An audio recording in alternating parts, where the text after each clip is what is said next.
এই লবঙ্গ, ফোনটা কি শুধু তোর একা প্রেম করার জন্য? মা আমার কি কোনো ফোন আছে? বাড়িতে তো একটাই ফোন। তা ফোনে কি তুই সারাক্ষণ প্রেম করবি? ফোনটা দাও মা, নয়তো তুমিও যে একটা ছেলের সঙ্গে প্রেম করো আমি কিন্তু বাবাকে বলে দেবো। এই নে ফোন নে, আমি একটু ওই ছেলেটার সাথে দেখা করে আসি। আর তোর বাবা যদি ফোন করে তুই একটু ম্যানেজ করে নিস। হ্যাঁ লবঙ্গ? হ্যাঁ শোনা বলো।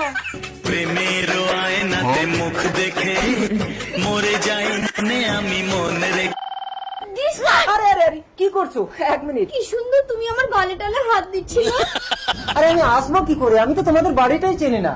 ঠিক আছে, লোকেশন পাঠিয়ে দাও, আমি তোমাদের বাড়ি গিয়ে তোমার বাবার সঙ্গে দেখা করে নেবো। रुको जरा। কে ফোন করেছিল মদন? না না, তেমন কেউ না। তাই বলো, যদি কোনো মেয়ে হতো না তোমার মদন আমি চিবিয়ে খেয়ে নিতাম। ঠিক আছে চপলা, আজ আমি তাহলে আসি। ঠিক আছে যাও, আবার কাল আসবে। सबर करो। এই তুমি বয়ফ্রেন্ড হয়ে প্রেমিকার বাড়ি চিনতে পারছো না?